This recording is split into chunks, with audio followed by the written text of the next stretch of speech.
Buenas a todos. El día de hoy vamos a solucionar un problema de física.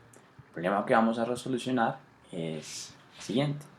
Entonces, estamos en un centro de investigación y queremos testear qué tan bien funciona un centrifugador para probar sus efectos de aceleración.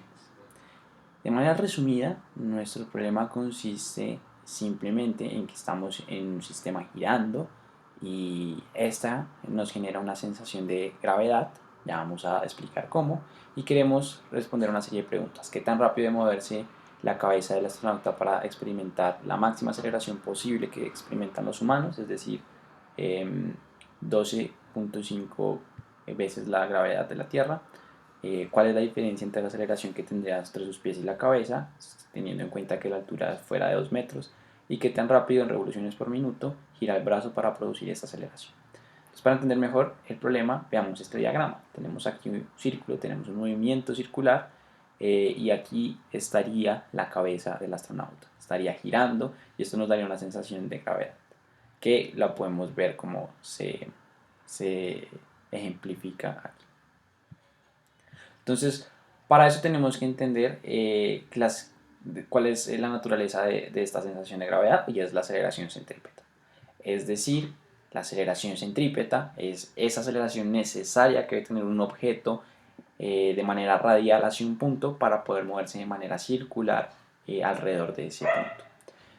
Tenemos una fórmula que puede estar expresada en términos de la velocidad tangencial o de la aceleración angular de mi objeto, y bueno, utilizando los valores en nuestra fórmula, utilizando la aceleración máxima que podría experimentar un humano, 12.5 veces la gravedad, que el radio sea el radio del brazo que nos dice el enunciado, que es 8.84 metros, pues queremos encontrar la velocidad y eso lo hacemos despejando de esta fórmula. Por tanto, nosotros encontramos que la velocidad tangencial que tendría en dada situación de aceleración máxima sería de 32.91 metros aproximadamente. Ahora queremos ver qué pasa si, teniendo en cuenta que la persona tiene una altura, es decir, su cabeza y sus pies no están al mismo radio, eh, entonces vamos a plantear cuánto es la diferencia de la aceleración entre la cabeza y los pies.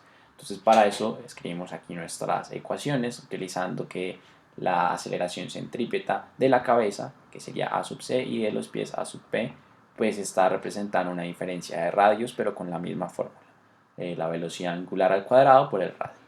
Y aquí nosotros obtenemos una expresión que está en términos solamente de la altura, ¿no? De la altura de la persona, que sería h. De aquí nosotros podemos despejar la velocidad utilizando la relación de velocidad angular, frecuencia angular es igual a la velocidad tangencial. Y por último tenemos una expresión que nos dice cuánto es la diferencia de la aceleración en términos de la velocidad, la altura de la persona y el radio del brazo. Entonces, utilizando valores numéricos de cada uno de estos valores, podemos reemplazar y obtenemos el resultado. La diferencia de aceleración entre los pies y la cabeza es muy grande, es de 2.83 veces la gravedad de la Tierra. Por último, vamos a utilizar la misma fórmula que utilizamos para relacionar frecuencia angular y velocidad tangencial. Ahora la vamos a utilizar para encontrar cuánto es la cantidad de revoluciones por minuto. Entonces, primero encontramos la frecuencia angular con esta fórmula. Como ya conocemos cuánto es la velocidad tangencial en dichas condiciones, que lo hicimos en el punto A, y conociendo el valor del radio, que también ya lo obtenemos que esta es la frecuencia angular, 3.73 radianes por segundo. Y haciendo una regla de 3 muy sencilla, hacemos un cambio de unidades. Si sabemos que una revolución son 2 pi radianes, recuerden que frecuencia angular siempre está en radianes por segundo. Y si sabemos que un minuto son 60 segundos, pues podemos hacer nuestra regla de 3, nuestra conversión, obteniendo que la frecuencia angular sería aproximadamente 55.55 revoluciones por minuto. Y eso sería